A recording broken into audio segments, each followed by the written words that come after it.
Fala galera, beleza? Eu sou o professor Ricardo e você está no Sigma Educacional.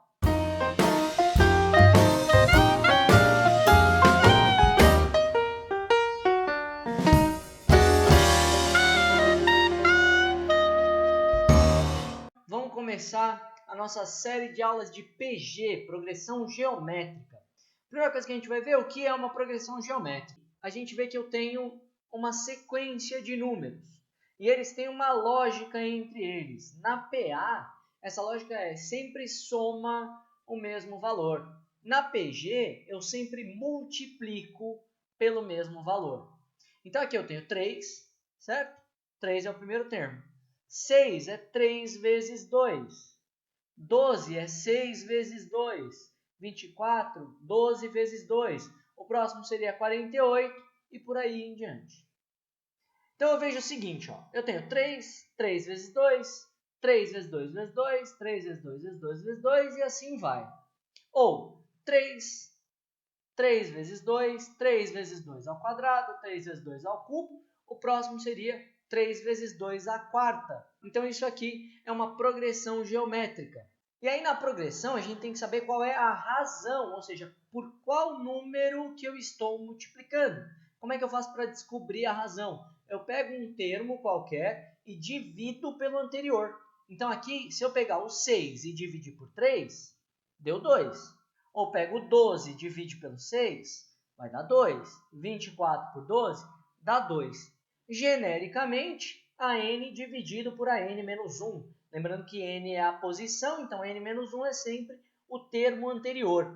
A gente classifica uma PG de acordo com a razão. Então, olha só, eu preciso observar o primeiro termo e a razão para classificar ela. Ó.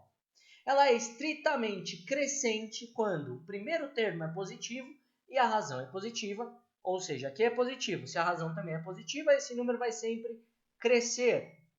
Ou, se o primeiro termo for negativo, menor do que zero, e a razão estiver entre 0 e 1, ou seja, se o primeiro termo for negativo e a razão for uma fração, o que vai acontecer? Eu vou sempre aproximando de zero, porque na verdade eu estou dividindo, não estou multiplicando. Eu digo também que ela é estritamente decrescente se o primeiro termo for negativo e a razão for positiva. Porque se aqui, por exemplo, fosse menos 3, ia ser menos 6, menos 12, menos 24, mas a razão ainda seria positiva. O número estaria diminuindo, por isso que eu chamo ela de decrescente se o primeiro termo for negativo e a razão positiva, ou o primeiro termo positivo e a razão sendo uma fração. Esse caso aqui, a gente vai ver mais para frente, são as PGs convergentes, tá? Porque ela vai se aproximando de zero. Digo também que a PG é constante se o A1 for diferente de zero e a razão for igual a 1. Por quê? Eu tenho aqui o 3. Se a razão for 1, vai ser 3, 3 vezes 1, 3, 3, 3, 3, 3, nunca muda, porque o 1 é elemento neutro na multiplicação. Uma PG é singular se o primeiro termo for 0 ou se a razão for 0. Por quê? Porque depois eu multiplico, né? Pego o primeiro termo, multiplico por 0, vai dar 0 dali para frente. Ou se o primeiro termo for 0, não interessa por que valor eu multiplique, ele vai continuar sendo 0 sempre. Essa aqui seria uma PG singular. E digo que ela é alternante se o primeiro termo for diferente de 0 e a razão for menor do que 0. Ou seja, se eu tenho uma razão negativa, o que acontece? Ó, eu tenho 3. Se a razão fosse menos 2, daria menos 6. Aí, menos com menos, o próximo vai ser positivo. Então, ela fica positiva, negativa, positiva, negativa, positiva, negativa. E por aí vai. Toda vez que a razão for negativa, toda vez que a razão for menor do que 0. Então, agora a gente vai deduzir nosso termo geral. Tem que lembrar que A1 é o primeiro termo, A2 é o segundo termo, A3 é o terceiro termo, e por aí vai, né? E coloquei aqui a nossa PG e a razão. O A2 é o A1 vezes a razão. Ou seja, eu pego o primeiro termo, multiplico pela razão, vai dar o segundo.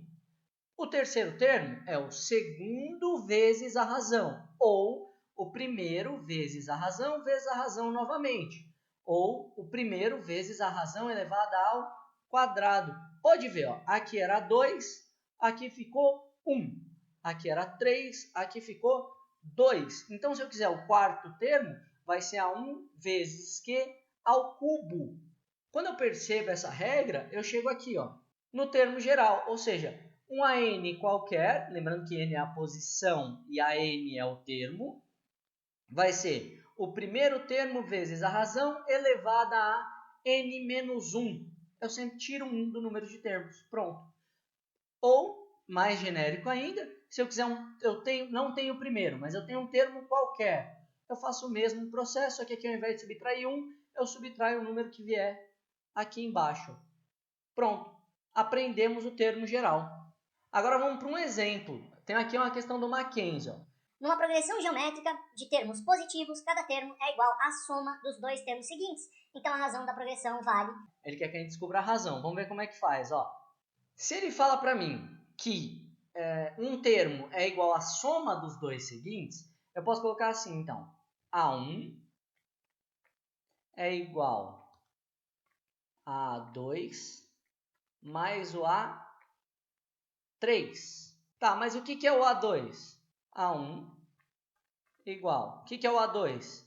É A1 vezes Q mais.